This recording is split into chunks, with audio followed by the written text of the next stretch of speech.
Well, it would be silent if it wasn't for the screams of an otherworlder fighting for his life against a dark opponent. She places a foot on his back and knocks him to the ground, then stabs his hand to the earth with her sword. The elf lady has an obvious distaste for humans, and this young man is approaching her territory. In a desperate attempt to save his life, he yells out the only facts he is absolutely sure of. His name is Shibata Kosuka, a 24-year-old office worker who plays survival PC games and has a daily routine of running a lap around his neighborhood at night. One day, during one of these daily runs, he blinks and realizes that he's been teleported to the edge of a forest in a strange and unfamiliar land. With no other choice but to survive, he entered the forest in search of some food and water and managed to make a small shelter around a campfire. He has no idea where he is, what's going on in the world, and he has been in distress trying to survive out in the wilderness. The elf does not believe it, and Shibata turns to give her a proper explanation, but makes a startling discovery. She is absolutely hot. She also has dark skin, making her a dark elf. He receives a slap on the face for his ogling, but no amount of pain will stop this man from taking in the beautiful sight, currently trying to crush his spinal cord. She seems to be more offended by the fact that he addressed her as a dark elf and not by his blatant staring, and he tells her that she could have just told him not to call her that instead of resorting to violence like a savage. She asks him what he's staring so intently at, and Kosuka's honesty makes her laugh at the very least. She releases him for a moment and decides to listen to his story and verify for herself if it is true or not. The powerless human has no choice but to try and convince her through any means necessary, so he decides to start from the beginning. For seemingly no reason at all, he woke up in the middle of nowhere, staring at the wilderness with no idea how any of this happened. He looked up to the sky for answers, and instead noticed a planet taking up 30% of the visible sky and a moon-like planet about the relative size of his fist. The elf clarifies that those two celestial bodies are known as Rancor and Orcus. The fact that he doesn't know something as general as that convinces the elf slightly that he might be telling the truth, so she reveals more information. The place they are at currently is known as Rizu, and it lies within the Pinsu continent. The wilderness he keeps referencing is the Omit Wilderness, which borders the Black Forest. With that in mind, Kosuka continues his story. His first instinct was to check what he had on him to know what would and wouldn't be useful to him. All he had in his tracksuit pockets were his phone, his house key, and a wallet with 2 bills and a ticket. All those items would be enough to call for a taxi and find a town to rest at so he could return home. That would be if he was still in Japan, or if he was even still on Earth. But he was instead stranded in the middle of nowhere in a place that is obviously not his own world. This wouldn't be too bad of a situation if he was playing one of his survival games. In fact, years of gaming knowledge that his parents told him would never take him anywhere in life could have in fact saved his life. But this is reality, and in reality you are forced to rely on your own strength and not the logic of a video game. His only saving grace was that despite the fact that he's in the wild, he hasn't had any encounters with any dangerous animals, but that might only be because it is still daytime. No matter how he looked at it, this clearly wasn't Earth, and being trapped in a new world means encountering entirely new types of creatures. With that in mind, his only choice going forward was to figure out what to prioritize out of the 3 basic necessities: food, water, and shelter. His instincts as a gamer tells him that the first thing on his list to focus on would be securing a safe shelter. With that goal in mind, he makes his way into the forest in hopes of using the cover of the tree brush as a suitable temporary home. If this world was anything like Minecraft, she would have made a stilt shelter by building up with a few blocks. Instead, he has to find his own way of surviving. So he grabs the nearest smooth stone he can find and bashes it on the ground until it's sharp enough to be used as a makeshift knife. This doesn't have the same impact as a stone sword, but it's going to have to do for now. With that secured, our bootleg Steve makes his trek into the woodlands. Immediately, he's assaulted by the challenges of the wild. From sharp and dense bushes to insects the size of the tissues he uses to catch his load. Despite all that, he pushes on, and his determination bears fruit when he discovers a particularly homely-looking tree in the middle of a clearing. The tree has no animal tracks or claw marks, meaning that this place has been untouched by the wild. For now, this would make an excellent starter base. With a base secured, he he starts preparing tools and necessities for his stay here in the forest. Through some light foraging, he's able to gather a solid number of dry, dead branches, as well as a flexible branch and some dried leaves. All these are perfect materials to make a campfire kit. With his knife, he makes a hole in a piece of wood, then ties the string from his track pants to the flexible branch, allowing him to make a bow drill fire starter. Then, by pressing a stone against the top of the fire starter and pushing the stick into the dried leaves, he's able to generate enough friction to hopefully start a fire. With the effort he's putting in here, Kosuke manages to prove that you really don't need to touch grass to be an excellent survivalist. After a few failed attempts, he toils through the day into the night until he can get a small fire started. Now, with a decent shelter and some warmth for the night fully set up, he can finally lament about the strange situation he'd gotten himself into. Unlike the usual Isekai manga that he usually nuts to, this world didn't give him any outstanding cheat powers when it summoned him. Instead, he's forced to survive completely on his own with nothing but his gamer knowledge and luck. Now blessed with the calm of the night, his hunger and exhaustion began to take root. He won't be able to work through the night, so his first goal for the next day would be to search for some food and water. If this were a video game, he would only have to press a key or two to bring up a crafting menu around his makeshift bonfire. To his shock, however, the thought of doing that allows it to materialize in front of him. With a little trial and error, he realizes that he can bring up a crafting menu by visualizing the key he would press if this were actually a video game. Somehow, he might actually be able to survive this world after all. He decides to experiment a bit more and envisions a mental keyboard. In his survival games, he'd usually have to press the tab key to bring up an inventory. And surprisingly, it works, and he manages to pull up an inventory menu. From the inventory screen, he can also see his status, and he has access to a basic crafting menu. With that, he can make tools and increase his odds of survival exponentially. Since this world has the basic mechanics of a survival game, he doesn't have to be scared anymore. He can just use the skills he learned from his years of NET experience. With that in mind, the next question is what he should make with these abilities. The materials he had already gathered from his previous survivalist expedition were enough for him to test out his crafting skills a bit. He was able to make basic stone tools, including a more proper stone knife, a stone axe, some stone spears, 2 water canteens, and a bow with stone-tipped arrows. Although he had these tools, those same years of NET experience didn't prepare him for pulling back anything that wasn't his meat rod, meaning he had absolutely no experience wielding any of these tools. Spear throwing and axe throwing weren't viable options. He also didn't have any experience with a bow, meaning that shooting was out of the question. Even with all these unexpected drawbacks, having the ability to craft tools is more than enough for him to be able to survive the hardships of the wild. His inventory system also comes in handy and allows him to store any number of items in a pocket dimension. All he has to do is focus on the item in his hand, and it would automatically get stored in his inventory. Thanks to that, he can carry around heavy items with ease. This includes all the tools he just made. With all these amazing new discoveries behind him, Kosuke decides to call it a night. Staying awake all night may be a gamer's natural instinct, but out in the wild, it's a death flag. So with nothing but the fire and his tracksuit for warmth, he lays on the ground, still feeling his unsatiated hunger clawing away at his stomach. The next day he wakes up and the loneliness of being left to fend for himself starts to show as he pretends to live stream to a rock. His intense thirst snaps him back to reality, and he makes the trek in search of food and water with nothing but his dried lips to motivate him. As he maneuvers through the forest, he decides to play around with the controls a little bit more. He tries imagining using the W, A, S, and D, as well as the Shift key to move through the forest, and it allows him to run at high speeds without getting tired at all. The Space key also allows him to jump with ease, higher than he would be able to jump by himself.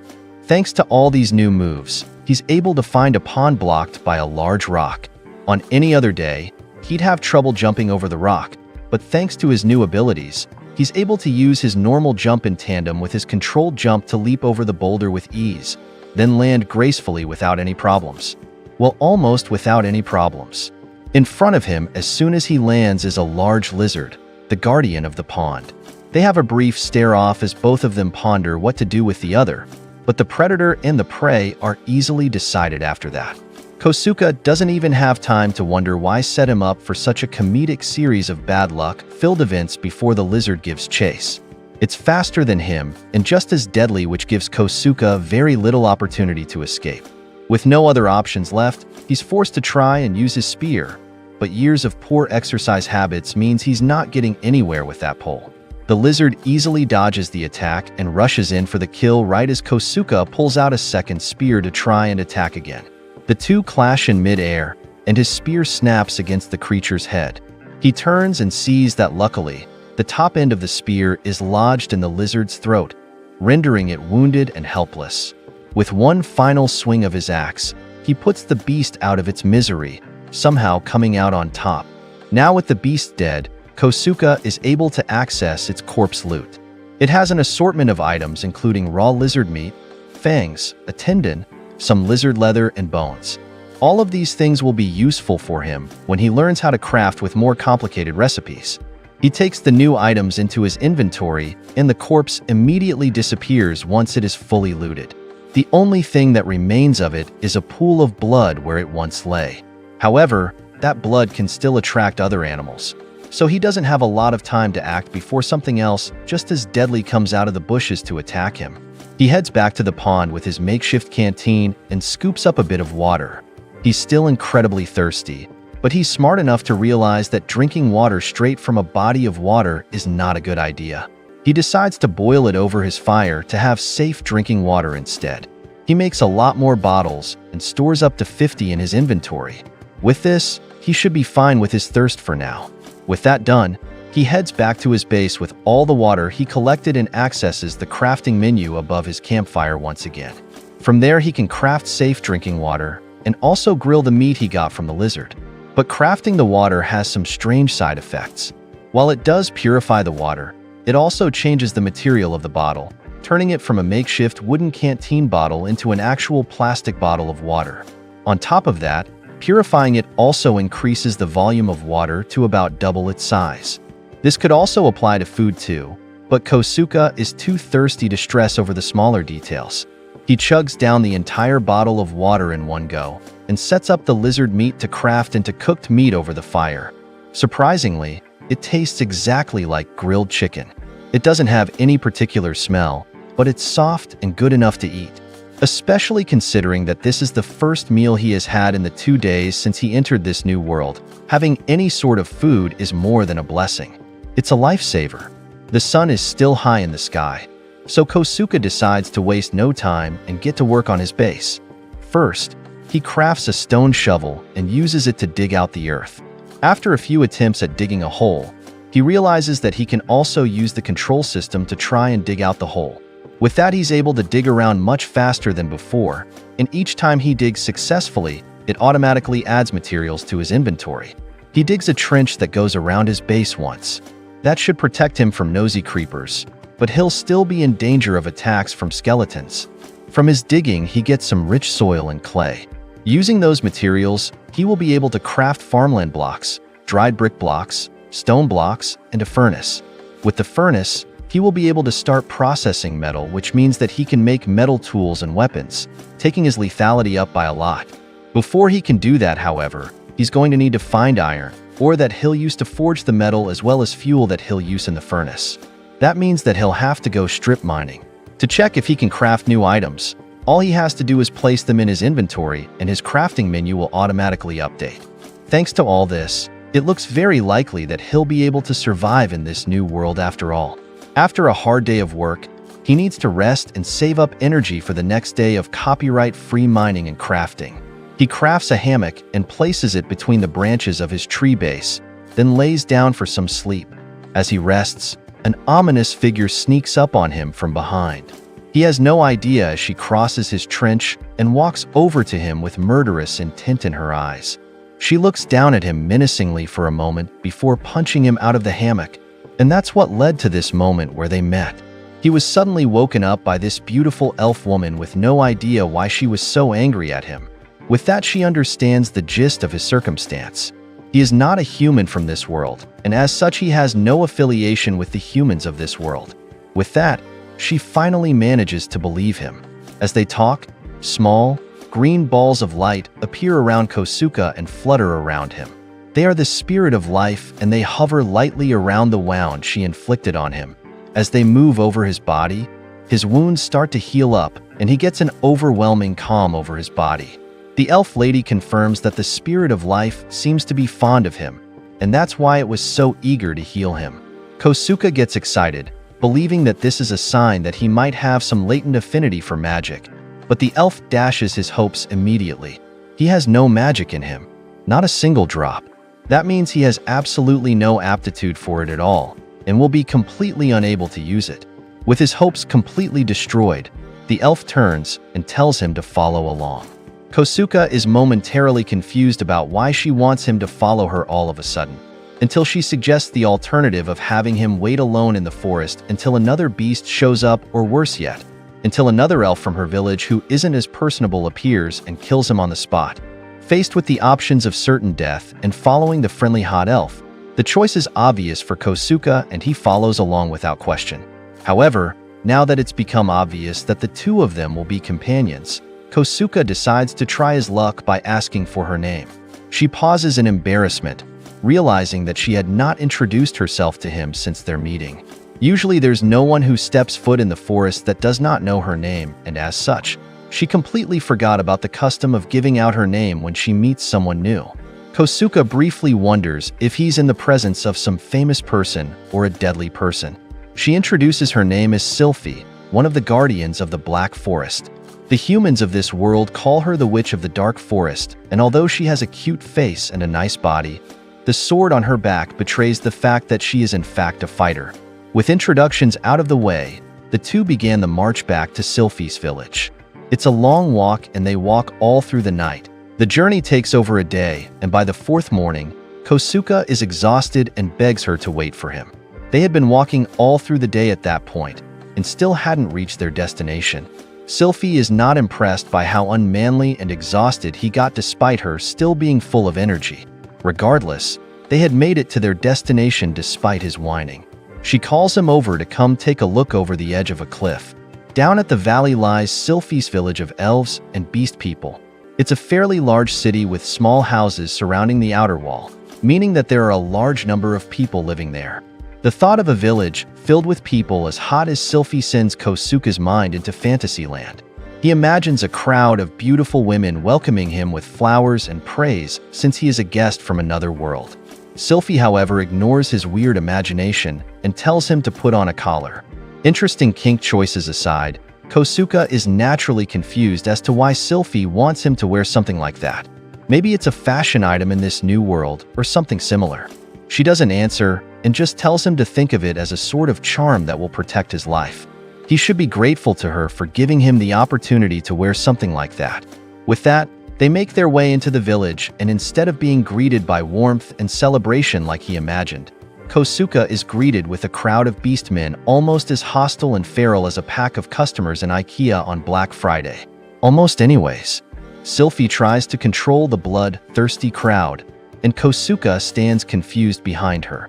Despite her attempts, the crowd shouts in anger, clearly wanting to rip Kosuke in half just for existing. With no other choice, Sylphie has to go talk to the guards and inform them about her new acquisition. He tells Kosuke to wait for her in the city center, in the middle of the savage crowd of angry beast people. She puts an elf guard in charge of protecting him, which at least stops the people from ripping him to shreds on the spot. The elf guard sees the mounting crowd and tells him that they will need to move somewhere else for his safety. Kosuke agrees as he feels the harsh intensity of the people's gazes on his back. The two of them walk through the city center, through an alleyway, into a secluded part of the city. There, the guard kicks Kosuke to the ground and turns to leave. Kosuke hastily asks him what he's doing, but the elf only scoffs at him and turns to leave. Two giant and angry-looking orcs appear in front of him, and the villagers pour in from all angles, each of them holding a weapon to attack Kosuke with. With no escape route, Kosuke is surrounded, and it seems like this might be the end for him. Everywhere he looks, there seems to be an air of murderous intent, and the silence of everyone around him just makes him feel all the more terrified. There are no options left for him, and this should be his end. But suddenly a loud and angry voice rushes in, followed by an explosion that sends all the villagers flying.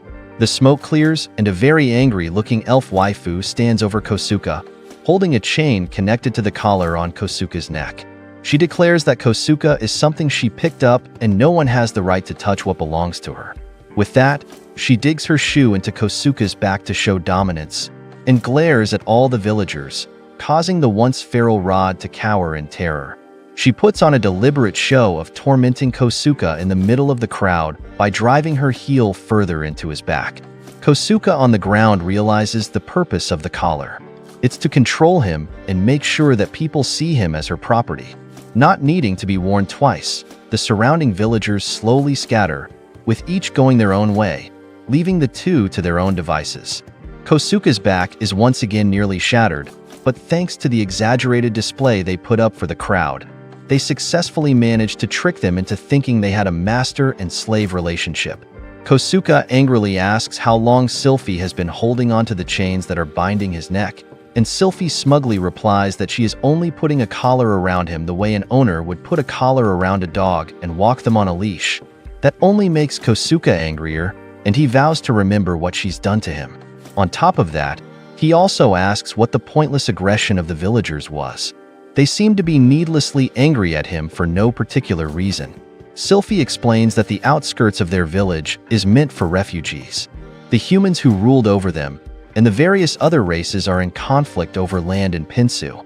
In the Holy Kingdom, demi-humans are unable to do anything to survive or thrive due to the growing suppression of the Holy Kingdom in the Omit Wilderness.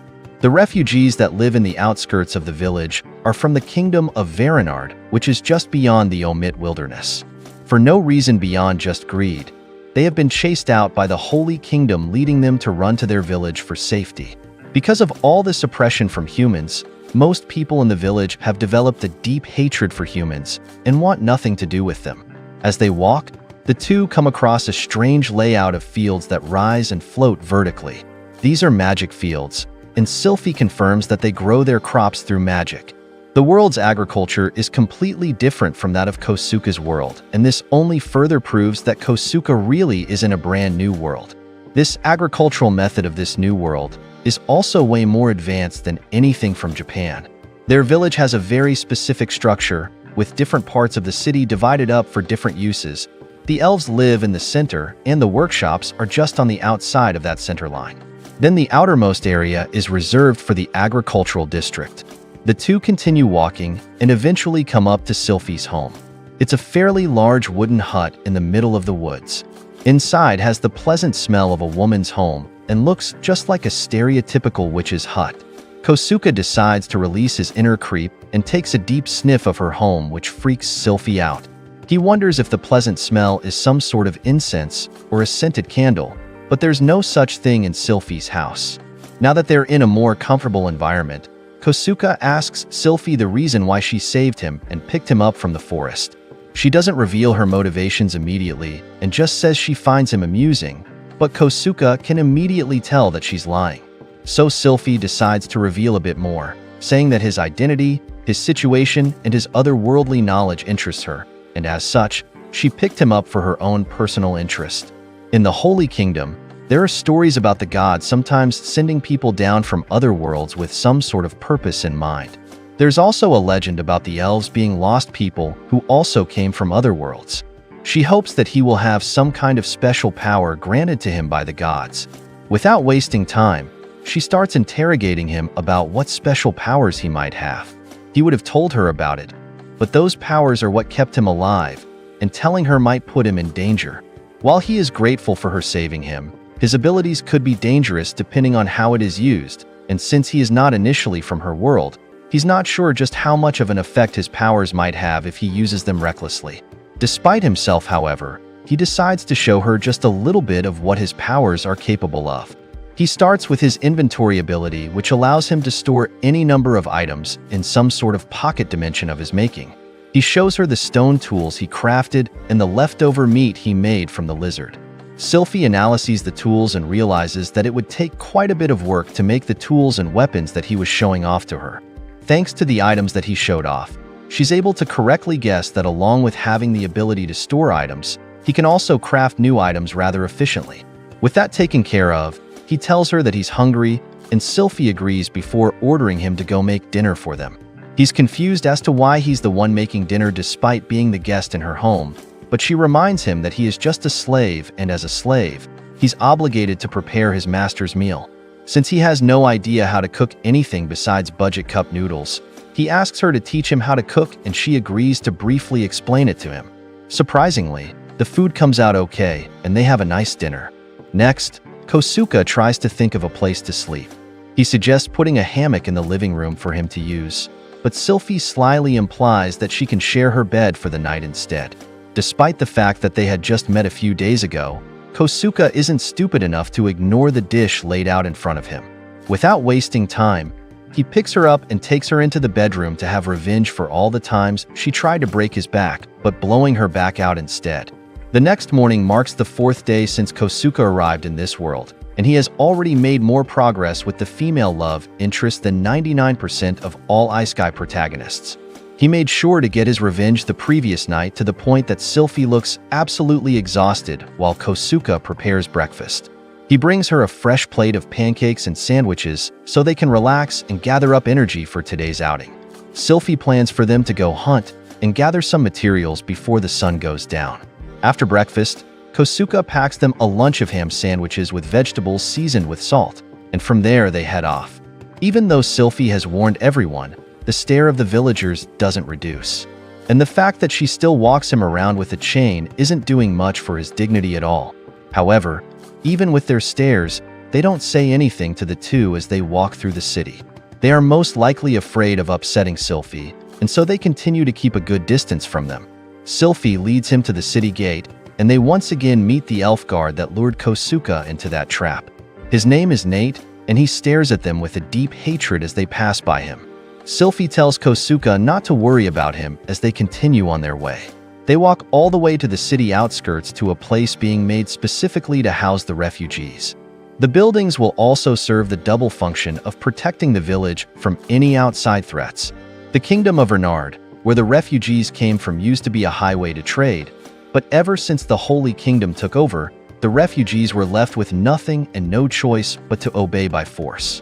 Kosuke stops to ponder on if Sylphie wants to help the refugees take back the Kingdom of Renard, since she seems to hold just as much of a grudge against the Holy Kingdom as they do. He would be perfect to help with that since he has the ability to mass-produce weapons, as long as he has the materials to make them. She pulls him out of his thoughts to remind him that it's time to do some hunting.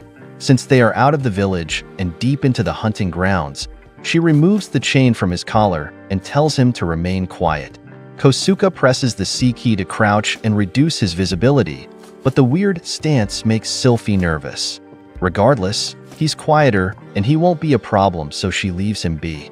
In order to help her hunt though, he asks to cut down some trees to use and make weapons. Sylphie gives him permission, but warns him that he would have to dry the wood for about 6 months before he can actually use it for anything.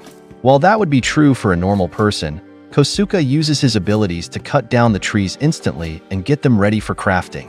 The logs immediately become dry, and all the branches are removed, making it a perfect building log of about 15 centimeters in length. Sylphie is astonished at the extent of his abilities, but doesn't say much to him. He stores it in his inventory for now and requests to cut more trees.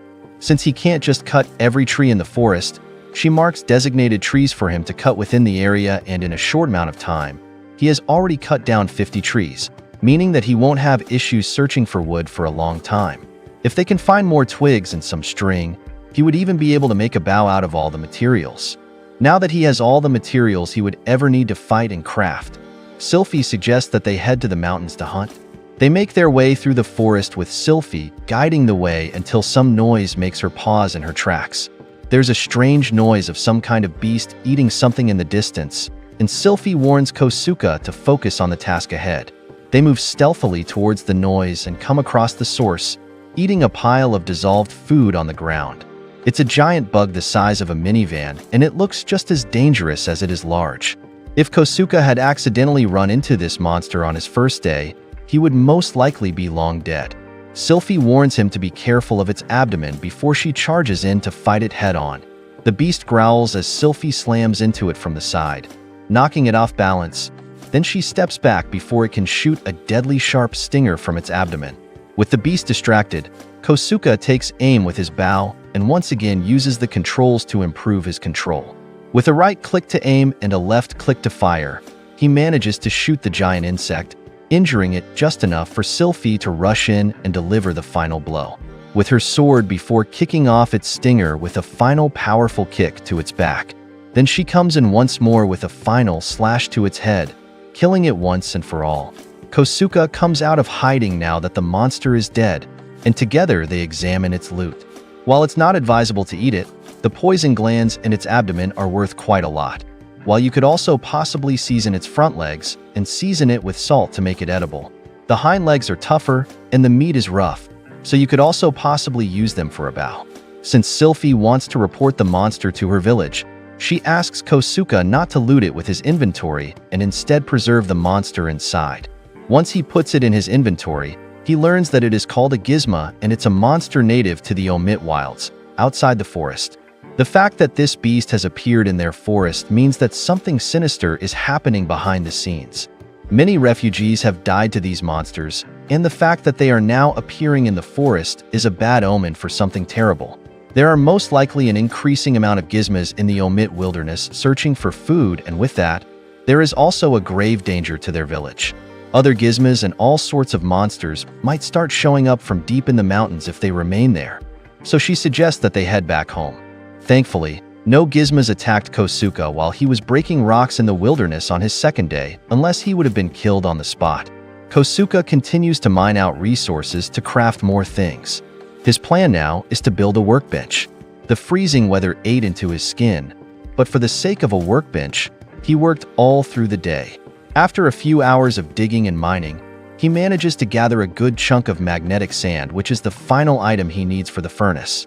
After a little bit more crafting and refining, he's almost ready to build the workbench. All he needs is a vise, which needs 20 pieces of steel, 10 mechanical parts, as well as nails and mechanical parts. With the crafting ability, he's able to create anything he wants even when he doesn't know how to make it. His mind wandered to Sylphie, who had gone to check the perimeter in case a gizmo had broken through during their commotion in the mountain. The last thing she did before she left was to mock him for resting comfortably, while she the master works hard for the both of them. He shoves the thought out of his head right as the vise is done crafting. With that done, he manages to craft the workbench with all the resources he gathered. All that was left was to set it down and access the crafting menu.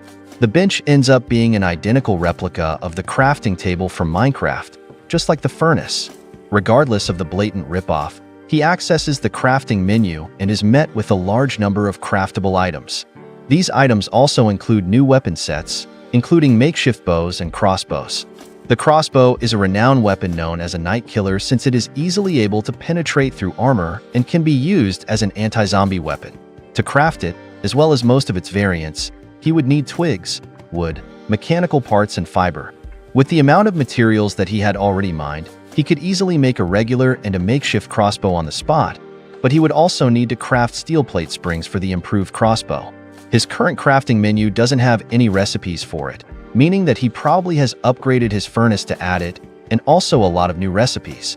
As he ponders the decision, the menu changes to show new materials, including an upgrade to his workbench. The upgrade requires 10 mechanical parts, 5 steel plate springs, and 2 leather. This will allow Kosuke to craft even more useful items for himself. As he's scanning the inventory, he realizes that something else changed as well. His interface now has a button that allows him to check on his status and skills. There seems to be some sort of leveling concept in this world as well, allowing him to increase his skills. To acquire a skill and level up, he has to assign points to various skills for them to grow. But since he doesn't know if skill points can be recovered once they are spent, he decides to put that away for later in hopes of being able to make a more educated guess on what skills he'd be better off leveling up. The next is an achievement menu that keeps track of all the amazing things he has accomplished in the world since he first appeared there. So far, he has gotten skill points from unintentionally completing many tasks, like crafting his first workbench. The achievements menu also kept track of some spicy accomplishments like his first time with Sylphie. Completing each achievement gives a special reward like the additional 10 points in endurance and stamina. The book also seems to congratulate him on his achievements with Sylphie. Right as he's checking through the list of achievements, Sylph appears behind him and takes note of all the new things he managed to craft while she was gone. Things like the furnace, the workbench, and even the shovel that he used to dig were all made by Kosuke within the span of time. It took Sylphie to check around the perimeter and return.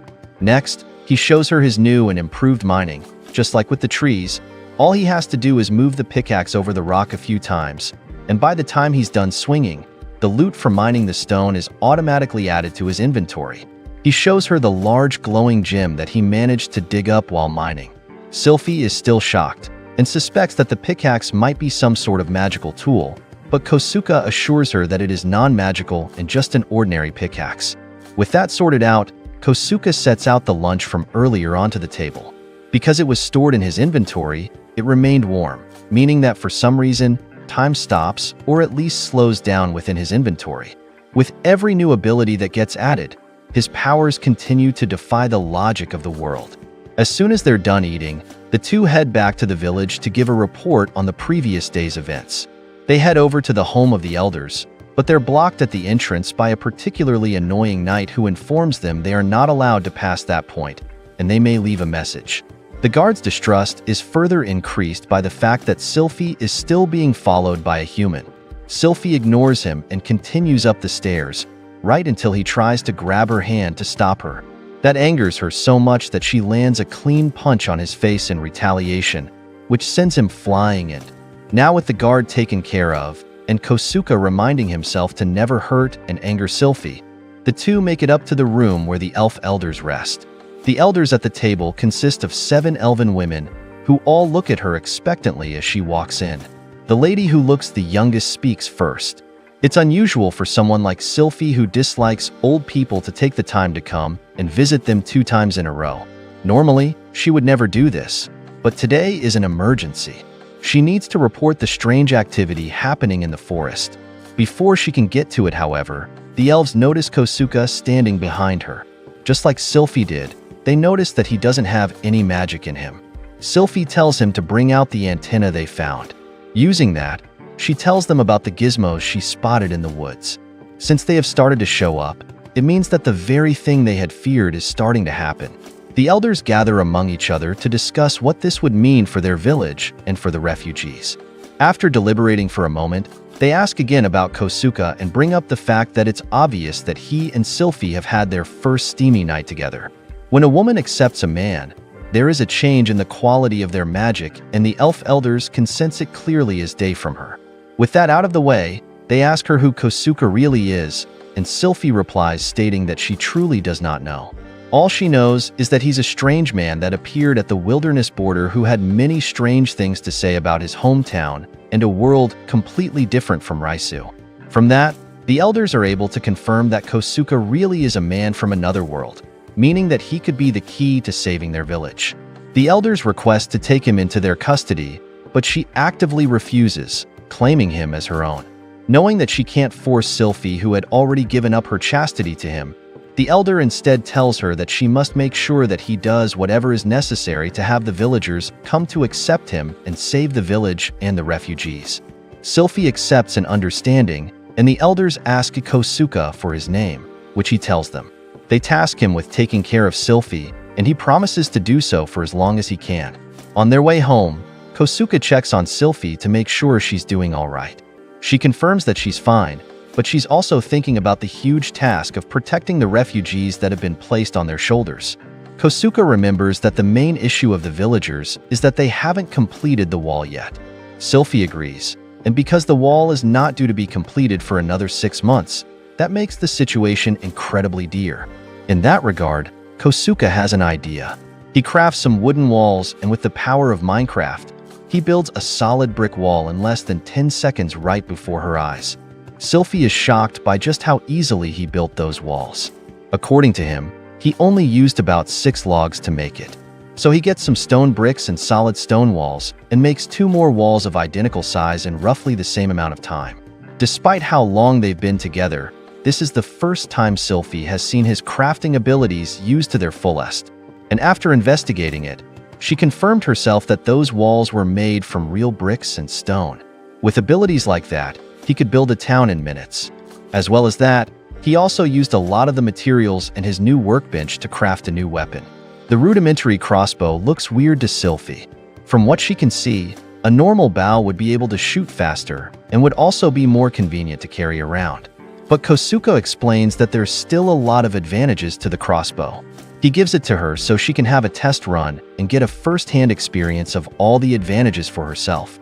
For starters, she won't get tired of aiming it for a long time since she doesn't have to keep the bow drawn.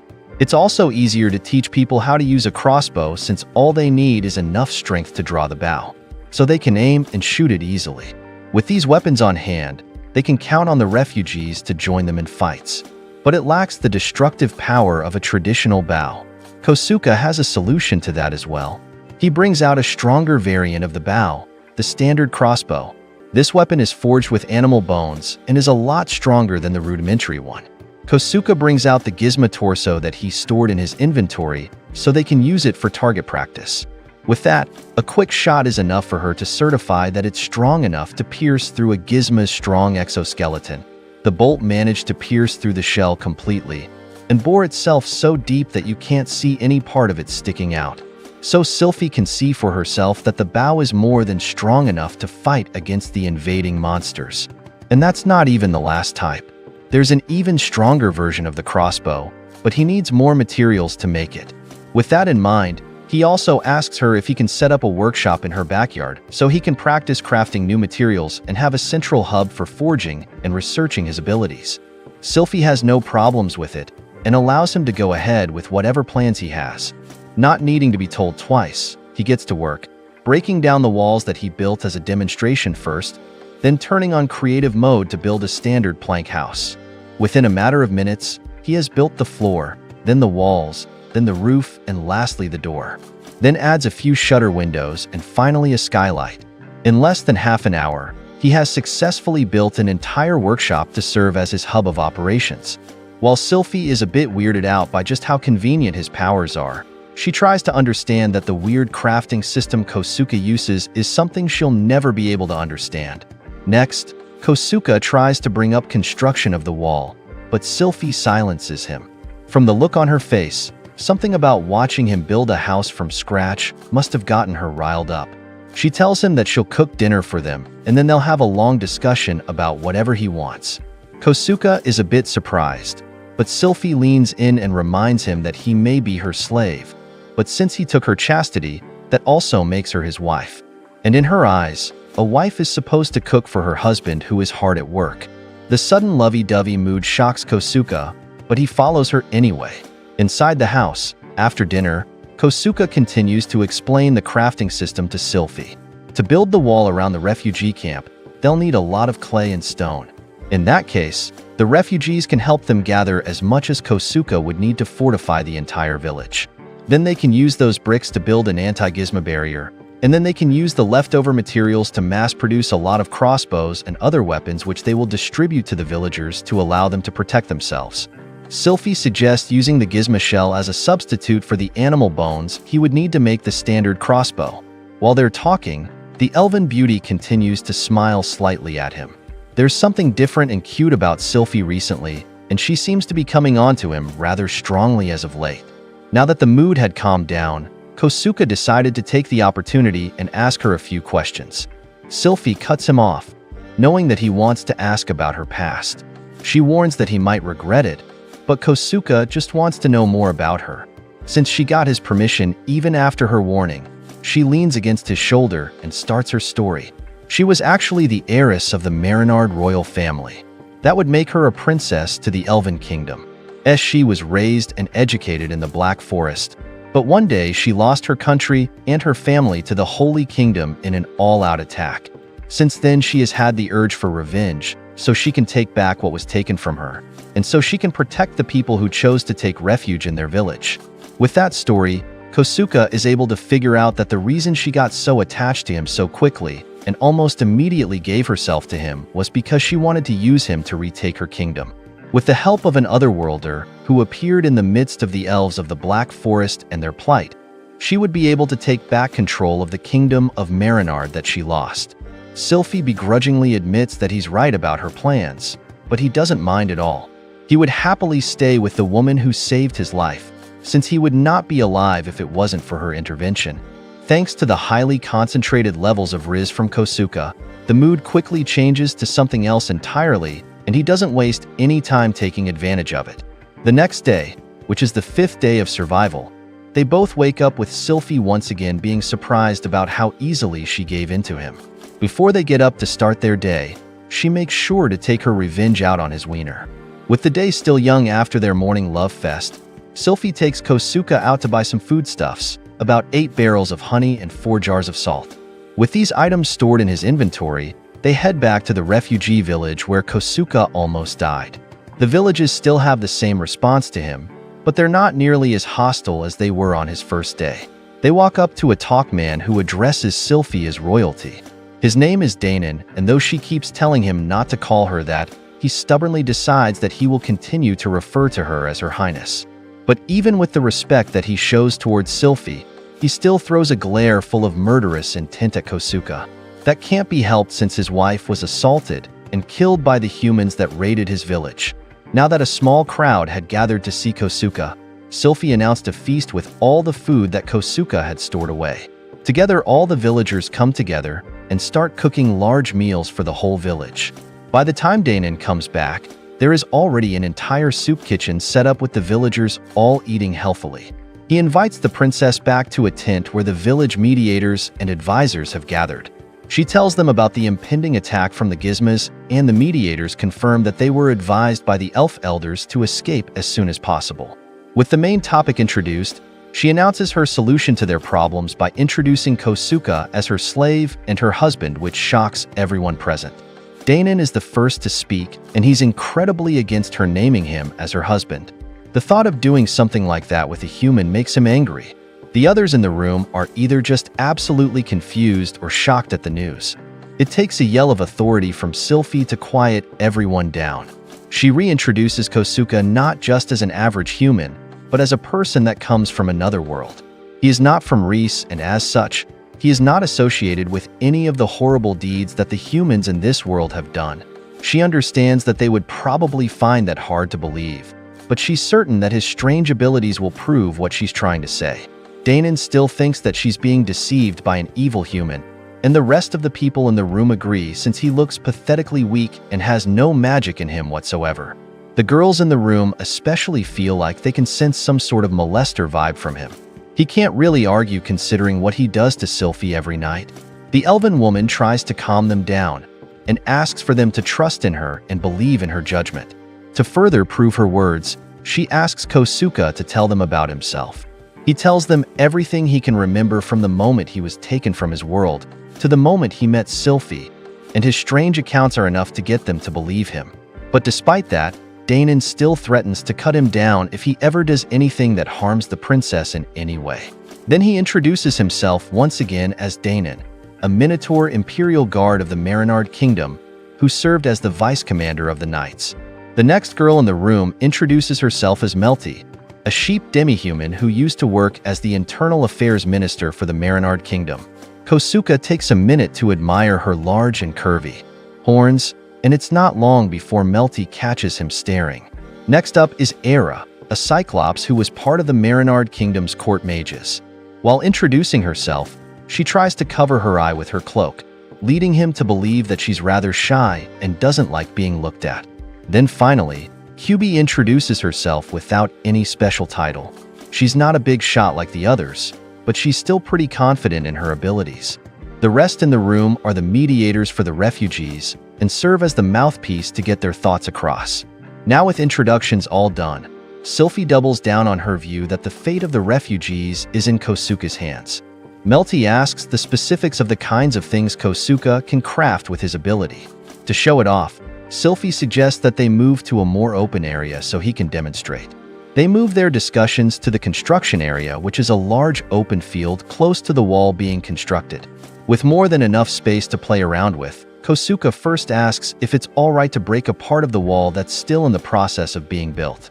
Just his mining ability is enough to put his small audience in awe as his pickaxe removes blocks of brick from thin air. Era even confirms that there is no flow of magic between him and his items. From there, he takes the bricks that he collected and uses them to build a new, bigger wall in its place. He manages to rebuild it in only a matter of seconds, leaving the advisors shocked as Sylphie laughs at their dumbfounded expressions. Now she can stop feeling like she's crazy for being the only one seeing the amazing things Kosuke pulls off.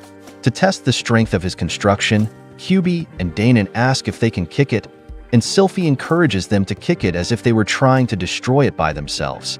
But despite all their attack on the wall, it refuses to budge and feels exactly like a solid wall of bricks. Era and Melty also come to inspect the wall for themselves, and they are all amazed that a wall that usually takes about 2 weeks to build was completed in just a minute. Era, the expert in magic, is especially dumbfounded since she's shocked that he can just do all these amazing things with no cost or repercussions to himself.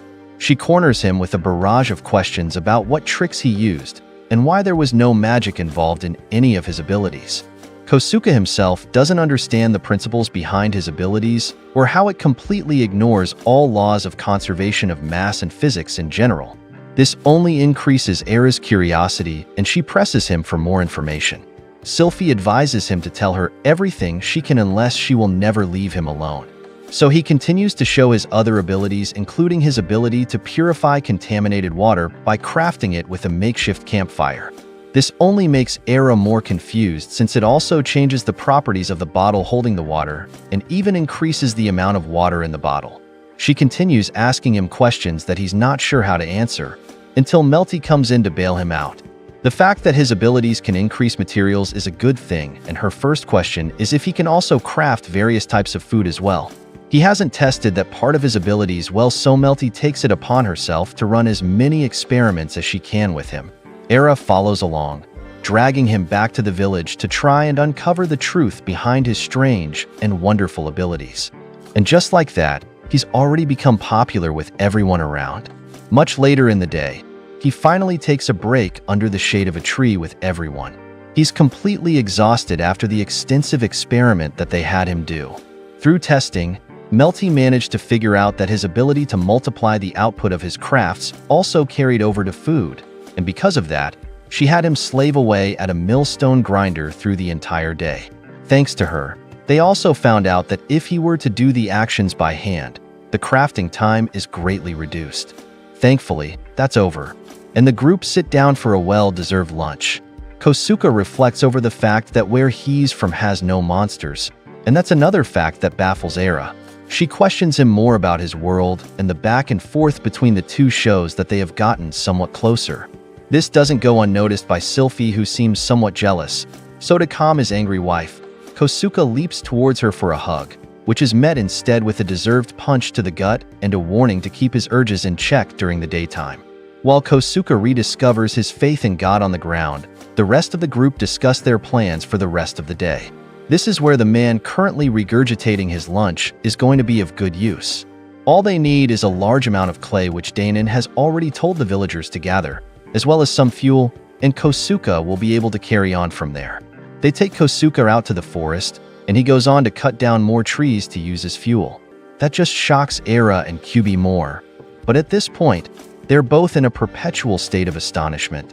His only request is that they don't tell Melty about this part of his abilities, because she would probably end up making him cut down the entire forest. So while he continued cutting down trees, Era and QB headed out to get more clay for him to use for his crafts. By the end of the day, they had gathered enough materials to allow Kosuke to start building the wall. By the end of the day, Kosuke and Sylphie make their way back home. It's been a long day, and they're both tired and ready to relax for the night. Sylphie notices a bundle in Kosuke's hands and asks him what he's holding. He tells her that it's a bag of warm and freshly baked bread. While he was working in the village, one of the refugees just walked up to him and gave him one. That could mean that they were slowly starting to accept him. Maybe having him sit and make food on the grindstone all day was actually a good thing. That, however, is a memory that Kosuke does not want to remember. But he takes a moment to ponder how likely it is that he will be able to get along with the villagers. Melty has already seen enough of his usefulness and aura is fine as long as she doesn't lose interest in his abilities. As for Danon and QB, they are more difficult to read and it's harder to tell how they feel about him. Sylphie reassures him that QB is as simple as she appears to be.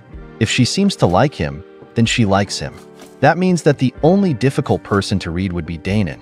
Then Kosuke brings up the fact that he doesn't believe they should give weapons to just everyone in the village. While it would be nice to have everyone being able to defend themselves, all it takes is one of them turning their weapon against the rest, and there could be very serious casualties. He would rather they only give the crossbows to trusted and reliable people rather than just everyone. While he does make a valid point, Sylphie realizes that he doesn't trust them very much, and that's because they did once surround him, shouting things like kill and die. If it wasn't for her, he'd have been tortured to death on the spot. So he has every reason to be distrustful. He'll still continue with the production of crossbows that they planned, and he'll leave the distribution to her judgment. They get back home, and Kosuke heads to their backyard to start up the production process for the night. He first starts by making some charcoal to use for forging the bricks, then he gets to work producing the intermediate materials for the crossbow, so he can have reserves for later. It's very convenient that he can queue up a lot of items to craft even if he's not there. While setting up materials to craft overnight, he notices that he has enough materials to upgrade one of his furnaces. He takes the relevant materials and starts the upgrade, causing the furnace to shine with a bright, blinding light. Once they open their eyes, they see a brand new, larger, non-Minecraft-looking furnace in front of them. It even comes with an anvil and bellows. It also became much bigger and broke apart the back wall of his workshop. But it didn't just get a physical upgrade. It also got new features. He can now make new types of tools and also upgrade his weapons and materials. For instance, he can make a new, stronger variant of the crossbow. He can also make many different types of long blades and armor now. Now that he had these upgrades, he could make specialized weapons for the refugees. Starting with Danon, the Minotaur, he uses long-handed axes as his signature weapon, so he would need something similar. The only options he had were a halberd and a double-sided battle axe, but both those weapons didn't seem right for the tall man. The best weapon he can imagine for Danon would be a large bardiche, which wasn't on the list. But as soon as he thinks about the weapon, it appears on his crafting menu. This opens up many possibilities for him, since he can increase the number of items in his crafting menu by thinking about them. Along with that, the number of items he can repair with his skills have also increased, meaning that he can repair old equipment and armor. At that, Sylphie asks him to follow her to a shed. Inside the shed are the spoils of war. They have a terrible stench, and they're still covered in the blood of the people that died wearing them.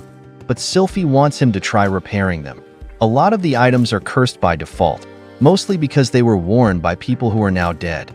Kosuke starts to panic at the fact that a lot of them are cursed, but Sylphie only wonders if she should try cleaning them instead. She reassures him that a simple cursed item can always be cleansed, and they can have special powers since they used to belong to people that died with them. Kosuke is still unsure, but decides to put them to test in his blacksmithing and repair shop anyways. To repair old items, all it takes is a little bit of fuel and some material of the same quality to bring them back to good condition. In this case, to repair the metal items, they need iron over the fire. The system warns them that the items are cursed, but as long as he doesn't directly touch it, he should be fine. While they get repaired in the queue, Danon's weapon finishes its crafting process and completes it so he can take a look. It came out as a very high-quality weapon, but it's pretty heavy. Too heavy for either Kosuke or Sylphie to use, but for Danon, it'll be rather convenient. The main feature of the bardiche is its ability to cut down opponents using its added weight along with the sharpness of the blade. With Danon using it, there's no doubt that its full usefulness will be shown in battle. As for Sylphie, he thinks a smaller weapon like a scimitar will be perfect for her. It's a curved sword that looks like a bayonet with a warped blade. At the mention of a curved sword, Sylphie hints that she would really like his curved sword tonight. Kosuke senses a trap and tries to change the topic by instead asking for a leather strip to use and starting the crafting process. She turns around and shows her the leather strip attached to her clothes, and Kosuke realizes that there's no escape from Sylphie's desires. Once she's in the mood to spoil him, there's nothing he can do about it. The next morning, on day 6, he's been drained like an old potato in a microwave. while Sylphie looks like she is full of energy. They both reach the village, and the refugees show them the impressive amount of clay they've managed to gather up. With another day of work ahead of them, the first thing they do is to show the refugees the repaired armor and weapons they have crafted for them. Sylphie orders Danon to distribute the armor to those who are able to fight so they can strengthen their defenses. As for Danon himself, she shows him the weapon that Kosuke crafted specifically for him. As soon as he takes hold of it, he can immediately tell that the weapon is of very high quality. With it, he'll be able to cut through the gizmo as if they were paper. He's still suspicious that Kosuke can make a weapon like that, but Sylphie reminds him that even Era thinks that his abilities are pretty insane, and he'll be able to witness just how insane his powers are for himself today. With the distribution done, it's time to get started on the main bit of work. First, he needs to set up a central blacksmithing facility in the area, so he tells the refugees to move and give him some space. Then he sets up his new furnace as well as several smaller ones in the area.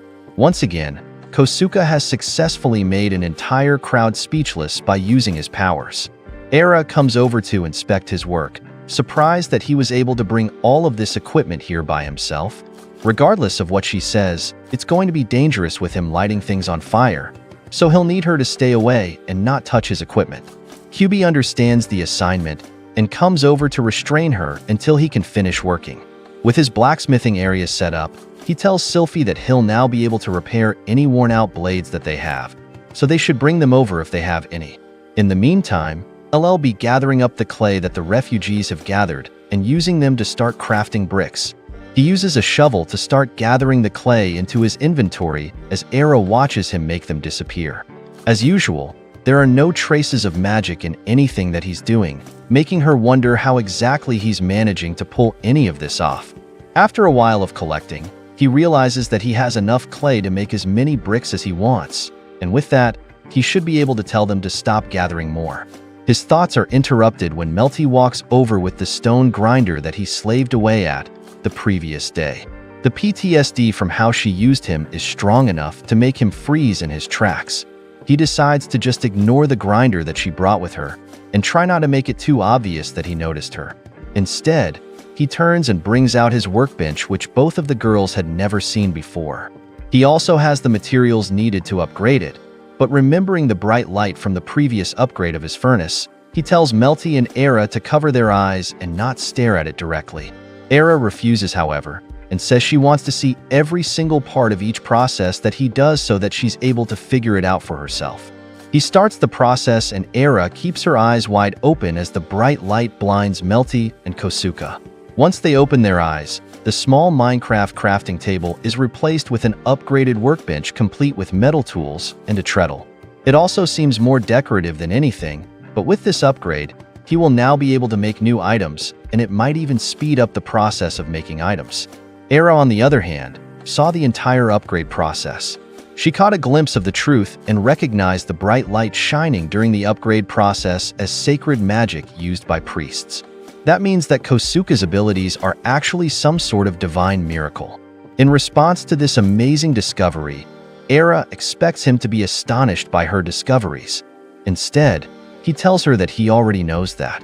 He doesn't know the specifics, but he reminds her that he's from another world. And people from another world are usually summoned with abilities granted by divine entities that the people of the inhabited world cannot fathom or comprehend.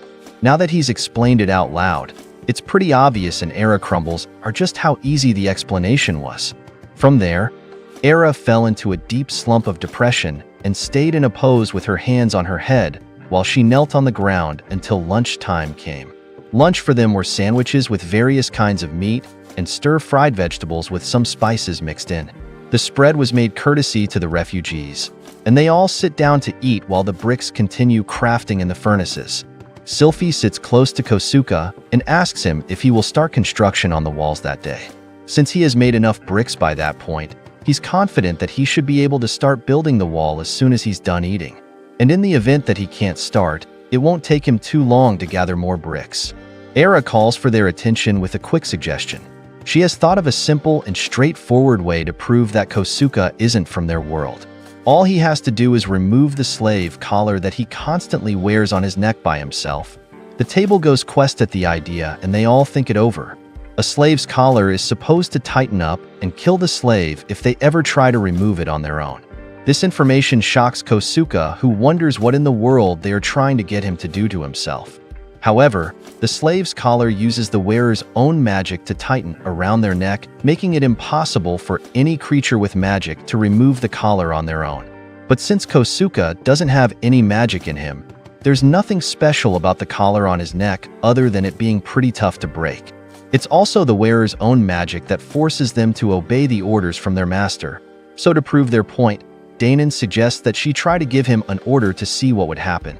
The princess orders him to take off his clothes, and nothing happens other than Kosuke getting reasonably upset at the weird request. With her mood yesterday, it's very possible that she's planning to drain him of his life force in the middle of the day. Despite that, he tells her that if she really wants him to take off his clothes for her, then he will, since she's not the only freaky one in the area. Everyone else is shocked by the fact that Kosuke was able to so easily disobey an order from the person in charge of the collar. With this, they are able to prove that Kosuke might actually be able to take the collar off by himself. Kosuke is also surprised that he should be able to take it off by himself. He realizes now that all of Sylphie's orders had absolutely no effect on him. His mind wanders over to the spicy events they have at night, but Sylphie knocks him out before he can have any more strange thoughts. Now that they have a plan to prove to the refugees that Kosuke is acting on his own will and might be from another world, the next step is to start building the wall. Melty asks him how long he would need to build it starting from now. He confirms that he should have enough blocks and it will take him around 2 or 3 hours. We start that. The plans are decided. Kosuke will build the walls, then after he is done, they will hold a demonstration with all the refugees to show that he truly is from another world by having him remove the collar by himself. Now that everyone had come together and agreed on a plan, Melty decides to go on and start making the preparations. Kosuke gets up and heads to the furnaces to begin with construction. Danon follows them and asks why he hasn't done anything to the princess even though the slave's collar has no effect on him. Kosuke is confused about what he means by doing anything. He assumes that he's referring to things like harming Sylphie. The cause for that is very simple. He has no reason to harm her. She is the one who saved his life and has been protecting him up until then so he wouldn't bite the hand that feeds him. Also, he would not gain anything from backstabbing her, and in fact, he would probably get killed in the process. This makes Danon stop and reconsider his view of Kosuke. Our protagonist then turns and asks the girls if anyone would be willing to escort him while he goes to confirm the range of the wall. Danon offers to go along with him, which surprises everyone. Sylphie doesn't mind that, and so, the two head off. Kosuke refers to him with honorifics, but Danon tells him that just using his name should be fine, and he too will refer to the human as just Kosuke. From now on, there is no need for them to be formal with each other. Surprisingly, this means that Danon has gotten fond of him, and so the two head to the village entrance so Kosuke can place a large gate there. From there, he starts working on the entire wall. It takes him a while, but he's able to surround the entire refugee camp with a large wall, just to be enough to defend against the gizmos. He somehow managed to finish earlier than expected, so he and Danon take a walk around the perimeter to ensure that everything is completed. Kosuke is a bit concerned about the height of the wall and wonders if it's enough to stop the monsters. Back in the world that he is from, if there were insects that looked very similar to gizmos, even though they were small, they were powerful enough to jump just about as high as the height of his face. Danon reaction that there is no need to worry about that. The ones that exist in this world don't jump very high, and instead they use their powerful hind legs to launch themselves forward. They typically hunt by laying in wait and ambushing their prey, then they use their hard shells to rush forward like a shield bash. This attack can even send a heavily armored soldier flying. Sylphie comes to find them once she realizes that they have finished. He has done a pretty good job, and even Danon is impressed by the work and the speed. Now that they are done, it's time to proceed with the demonstration. A large crowd has gathered at one side of the village, and they all stand and watch respectfully as Kosuke comes to address them with Sylphie. In the large crowd of people, he can even see some of the elves from the central village. With everybody's attention on her, Sylphie starts to address the crowd. She first starts by congratulating them for building the new wall that is as thick and strong as possible to withstand any incoming gizmo attack. She points out that the only reason they were able to build the wall so quickly is through the help of Kosuke. Thanks to him, they were able to build a wall that would have taken 6 months in a single day. She then reveals that Kosuke truly is from another world. He's a resident of another world that was brought to Raisu through the power of the gods and the spirits. She understands that they will find it hard to believe, but one of the proofs she has is the fact that Kosuke has no magical energy. Every living thing in the world has magical energy, from complex magical beasts to animals to even the smallest insects. Yet Kosuke has none in him at all. They demonstrate this just as planned by having Kosuke remove the slave collar, which should be impossible for him. This shocks the crowd, and they call in Sarah people to test the collar for themselves. They put it on and all verified it's actually real, and even when they put it on Kosuke himself, he successfully refuses to follow their orders. All of this proves that Kosuke helped them out of his own will, and he is not part of the humans from the Holy Kingdom that everybody hates. With that done, she declares that thanks to Kosuke's help with the weapons and armor, they will start training to defend against the Gizmo. Sylphie and the group gather in a quieter place to discuss plans to fight against the Gizmo. Kosuke notices that there are new phrases in the crowd, including the were beast that put the collar on him during the demonstration. They notice his curious stare, and so they introduce themselves to him. The were beast girl's name is Jagira, and she used to be a scout for the Royal Army. There is also a harpy girl named Pilna who was part of the same group as Jagira. Along with them, there's a were beast man whose name is Werg, and he used to be a captain of the Royal Guards. Jagira seems to be part cat while Word is part dog. There's also a beast girl who is part bear that introduces herself as Gerda, a soldier who fought in the Royal Army as part of the heavy infantry. Kosuke is surprised that there seem to be a lot of women who were part of the army. Sylphie confirmed that among beast men, there is no physical difference between men and women. There are also a lot more beastmen in the population than women. Now that everyone had properly introduced themselves, Sylphie tells Kosuke to reveal the crossbows he had prepared for the first time. He introduces it to them, and they all seem expectantly confused at the strange weapon. Then he takes the crossbow and gives them a demonstration by using one of the armor chest plates he prepared. A single shot from his crossbow is enough to completely pierce the metal chest plate. Although it's slow to fire, it's easy to use, and with a bit of practice, everyone could get used to it. They are all surprised and intrigued by the new weapon, and he gives them all a sample so they can try it out for themselves. Jagira is the first to eagerly take over the crossbow. She asks if it's a good idea to leave the string pulled back. Kosuke tells her that it's probably not a good idea since it will strain the string and be harder to maintain. She loves the weapon since the shape makes it easier to conceal and carry around. That makes it perfect for a scout like her. Era is also impressed since the mechanism itself is quite simple, but it's just as powerful if not more powerful than a normal bow. But because of how impressive it is, you would need a very skilled craftsman to produce them, which drives up the maintenance cost. Without Kosuke, it's going to be very difficult to put them together. Even though they have him here now to focus on maintenance and production, they can't continue to rely on Kosuke alone to produce and maintain every single crossbow in the village. That would be a difficult hurdle to cross, and it affects the viability of the weapon. But that's just a long-term problem. For short-term use, that won't be an issue, and an engineer could take time to reverse engineer it and try to recreate it. Not everybody can use the crossbow because it's too big or too small for certain people, but regardless, it's well received. They have about 300 crossbows and 100 to 130 able-bodied fighters. That means there's more than enough to go around. They also have enough bolts for the arrows for everyone to practice with. Jagira takes a large number of them and heads into the forest to scout, while Kosuke reminds her to scavenge the bolts she uses so they can be reused. Danon takes 2 crossbows for himself and about 100 bolts to use for testing, then he leaves the rest to Melty for distribution. Sylphie tells them to list down anything else they need in order of importance. They shouldn't think too much about whether or not Kosuke can make it, and they should only focus on listing the items. With everything taken care of, Sylphie and Kosuke go on to meet the elders and report on their progress. As promised, they were able to uphold their part of the deal and help the villagers prepare and defend against the Gizmos. The elders are pleasantly surprised at the speed in which they completed their request. Although the wall won't do much to defend if the humans were to attack, it's more than enough to get through any other attack from simple monsters. As promised, They will send 20 spirit archers to intercept the incoming monsters. Kosuke asks if 20 will be enough, but Sylphie tells him that each archer has the power of 10 human archers. Sylphie then turns to leave, but not before getting teased about her loving relationship with Kosuke. That causes her to get so embarrassed that she runs off. On the way, they run into Nate, who she sends flying with a single punch before he can even talk to her. On their way home, Kosuke asks about Nate and his irrational hatred for her. Sylphie decides to reveal another story about her past.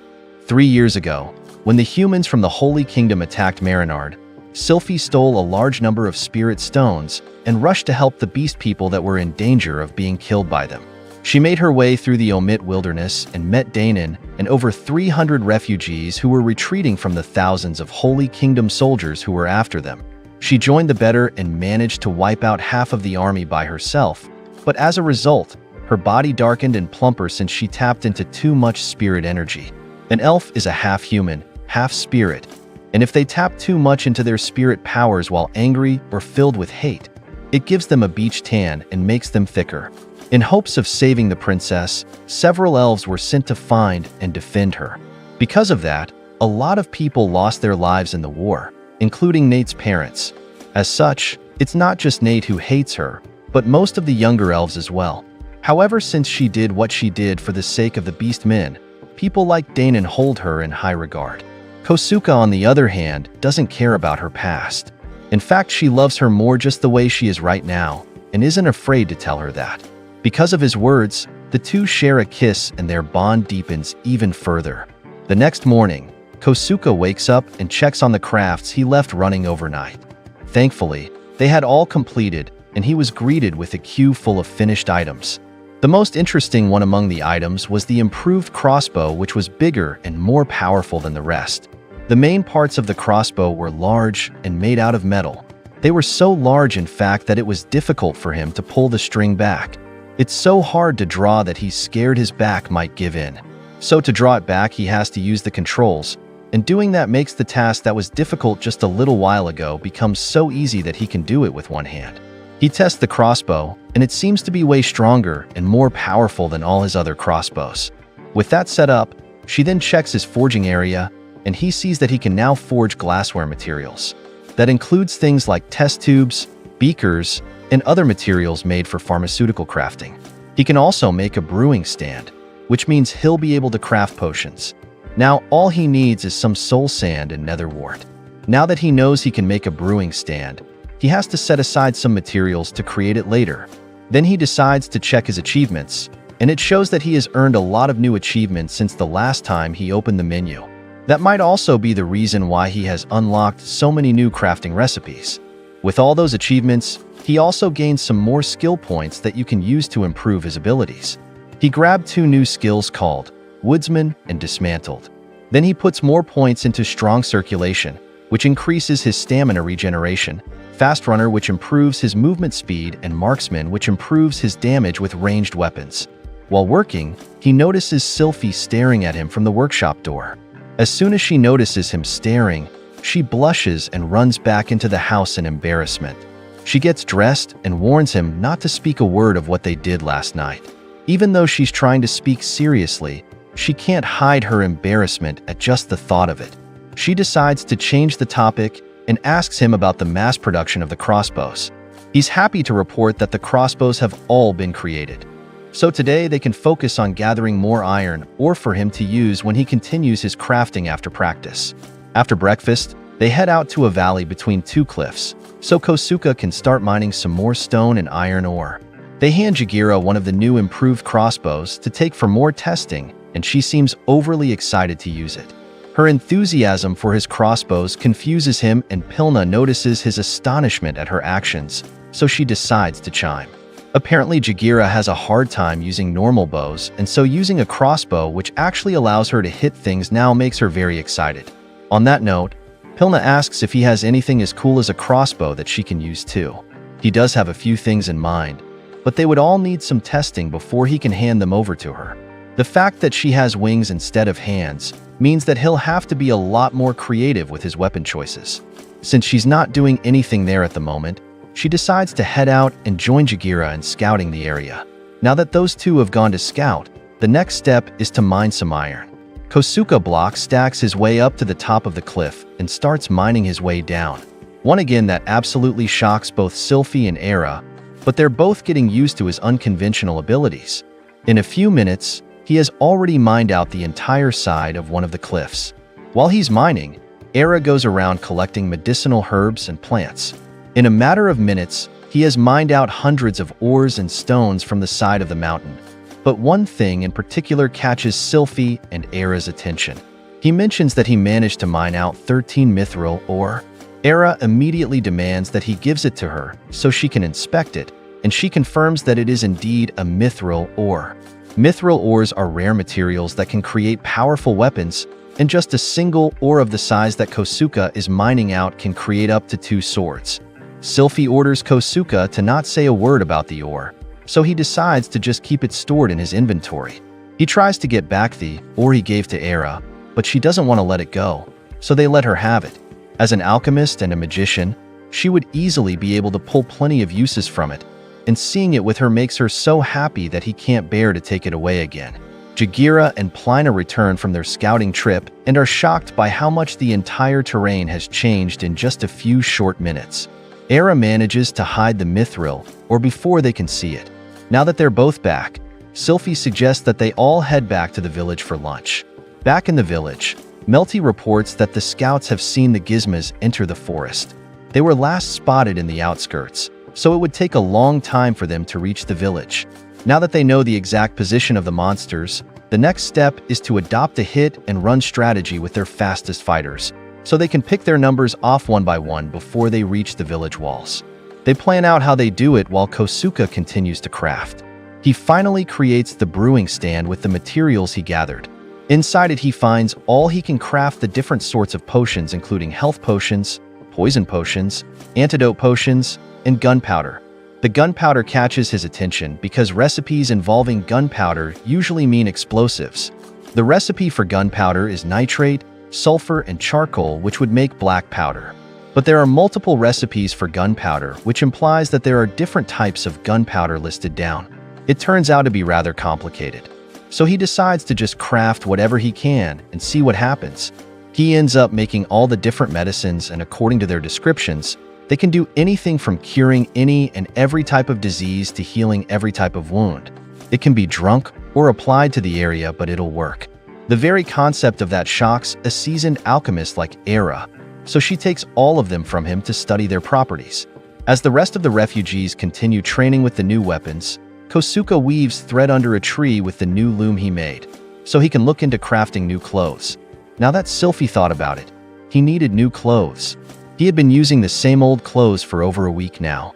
She takes him to a shop in the village and pays for it with the rare gems that they managed to dig out from their mining trip. Now that he's there, he can pick out some new clothes as well as anything else he wants. First he asks for some alcohol, some leather, and some glue. Then the clerk takes him inside to pick out a new pair of clothes. He finally picks out a new style, and it's pretty plain, but he finds it comfortable. Sylphie isn't the biggest fan of the clothes, but they make do with it anyways. With a new outfit purchased, they head back to their base camp and see Era waiting for them while looking sad. She tested all of his crafted medicine, and they work exactly as he specified, being able to cure any illness and fix any wounds. While that should be a good thing, she still looks dejected for some reason. The potions work so well and so quickly that she has no way of understanding how they work. They're a matter of life and death, and they have to be careful with how they hand them out. Before Kosuke can comment on her thoughts on the potions, she falls to her knees and breaks down crying and begging for forgiveness. Sylphie takes over from there and tells Kosuke to go to the work area for now and put the potions away. Something is wrong, and she's going to need to find out the cause of this sudden outburst. He does as he's told, but he's still confused about what could have happened. Era is a strange one, and definitely one of those genius types. She thinks faster than she can talk, and she has outstanding abilities which makes her stand out. No matter how he thinks about it, it doesn't seem like he did anything particularly wrong. As he's pondering to himself, Sylphie comes back and suggests that they need to talk. He calls him back to talk with both her and Era as well as Melty. After talking, she figured out that Era is actually jealous of his abilities. Because all her knowledge comes from the laws of alchemy which govern how things are made and how different things work. The fact that he was able to create such amazing potions with very little effort made her jealous. But the more she thought about his circumstances and how he has been taken out of his normal life and thrown into an entirely new world where he's forced to help people that he barely knows, she started to feel guilty for her jealousy. She realizes that he didn't get his powers from nothing, and he had to make sacrifices. Those sacrifices are what make her feel bad. As they're talking, he realizes that Sylphie and Melty also seem to be oddly quiet. They confess that during this discussion, they also realize that Kosuke has given up a lot to be there with them. He had to give up his life, his family, his possessions, and everything he's ever known by being in this world with them. And even though he's in that kind of situation, they have been carelessly using his abilities for their own goals. Kosuke reassures them that he's not being used. It's a mutually beneficial relationship where he gets to figure out his powers, while they get the benefit of his powers for defense and attack power. As well as that, he still feels like he owes Sylphie for saving his life. Their nightly tangos are also very helpful in paying back any debts he owes. With that, they make up and Kosuke teaches them the handshake to resolve their issues. Later that night, despite what he said earlier in the day, he can't get over the fact that he ended up upsetting Era. Because of that, he starts to wonder if he should tone down how much he uses his powers. As if she can read his thoughts, Sylphie calms him down by telling him that she appreciates how much he helps them with his powers, and he wants to continue receiving as much help as he can provide, so he shouldn't be limiting himself. She promises him that if anyone happens, then she'll protect him. They change the topic to the Gizmo hunt happening the next day. Kosuke decides to make a few bolts as well as modifications to his crossbow. Then he makes some more potions and a split and bandages to heal wounds. That way, he'll be prepared for anything when they go on the hunt. The next day marks the 8th day since he appeared in this new world. For the first time, he participates in the Gizmo hunt with Sylphie and QB. Not long into the hunt, they run into their first target, and it bursts from the ground as soon as they get close. Sylphie rushes in with her sword, while QB and Kosuke attack around it with their crossbows. Thanks to the controls, Kosuke is able to land some vital hits on the giant bug's abdomen. That angers it enough for it to start charging aggressively towards them. That's when he decides to try something he's been wanting to do for a while. As the monster performs its jumping attack, it places a plank block in front of him, causing the monster to crash head first onto the hard surface. The impact kills it instantly, leading to a very easy defeat of one of the Gizmo. Sylphie didn't even have to do anything. He had other plans in mind, like a series of spike traps that would stab at the Gizmo, but Sylphie tells him that those kinds of traps wouldn't work because their skin is too tough to be pierced by wood. Kosuke puts the dead Gizmo in his inventory, then they move on to the next fight. Another one appears not soon after, and Kosuke tries to use the same technique, but it doesn't work as quickly, forcing Sylphie to finish it with her sword. With their teamwork, they are able to hunt down Gizmos easily. Thanks to that, Kosuke has time to think of more traps for the Gizmo back at their base. He can add more wooden spikes to the walls, or better yet, they could dig a trench around the village and add wooden spikes underneath. Then he could dig an underground tunnel that would serve as an escape route. Thinking of that reminded him of something he has been meaning to try. He places a 2x2 stack of brick blocks, then breaks the ones underneath so he is left with a floating platform. While something like this would be normal for anyone that has played Terraria, it's completely confusing for Sylphie and QB to comprehend. At this point, they're getting used to always being confused by Kosuke's actions. As they're chatting, QB hears something in the distance, the shriek of more than one Gizmo. That means that someone else is fighting a large group elsewhere in the forest. QB senses 3 Gizmos, but then realizes there are actually 4. As they get closer, she hears a crunching sound and points out their exact location. Sylphie quickly orders everyone to move. The Gizmos are chasing a fox girl and a snake girl who is carrying a lizard girl on her back. As the Gizmos are gaining on them, the fox girl tells the snake girl to keep going while she stays behind to hold off the Gizmos. The snake girl nods, trusting the fox girl to handle it. The fox girl jumps up a tree and yells at the Gizmos to focus on her. 2 of them crash into the tree, tearing it out by the roots, causing the fox girl to lose her balance and start falling. At that moment, Sylphie runs towards them and notices what is happening. She tells Kyubi and Kosuka to be careful about where they aim. As the fox girl falls, two gizmas attack her, and she screams. She tries to escape, but Sylphie arrives just in time and quickly cuts off one gizma's head with her sword. Kosuka offers to cover for Sylphie, who continues fighting the other gizmas. Meanwhile, the fourth gizma goes after the snake girl and the lizard girl on her back. Kosuka arrives in time and distracts the gizma. The snake girl runs to Kosuka and he asks her to get behind him. The gizma jumps, and Kosuka uses a quick move, placing two brick blocks in front of him to block the attack. Then, he uses a double jump to get on top of the blocks and blasts its brains off with his crossbow. Kosuka slings the crossbow over his shoulder and grins confidently. Meanwhile, the fox girl and Kyubi fire their crossbows at another gizma. Sylphie, who has just defeated the last gizma, announces that it looks like the battle is over. She turns to the others to check if they're okay. Kyubi confirms they're fine, and the fox girl adds that their help made a big difference. The snake girl informs Sylphie that they're okay, but her friend has a serious injury. Sylphie is worried that someone is hurt. The lizard girl has an open leg fracture. Suddenly, Kosuka remembers he made a splint earlier that morning, and Era approved the effectiveness of the potions. He needs to administer first aid, so he warns the lizard girl that the treatment will be painful and they need to be patient. The fox girl is surprised that Kosuka could treat such an injury, and Sylphie reassures them to trust Kosuka. Kosuka starts by taking out a bottle of water and explains that the wound needs to be cleaned first. He notices the lizard girl's face and assumes she's in pain. Then, he takes out the bandage and splint, though he has no idea what he's doing. As he's about to apply the splint, he notices a pop-up window and presses the use button. His hands seem to move on their own. The snake girl interrupts, telling him they need to set the broken bone first. Kosuka applies the splint, and the treatment begins. Everyone hears a strange crunching sound, and then the leg straightens on its own. When the treatment is over, Kosuka removes the bandage, revealing that the leg is completely healed. He then gives the lizard girl a healing potion, noting that it's been approved by Era. The girls ask the lizard girl how it tastes, and she says it's slightly bitter.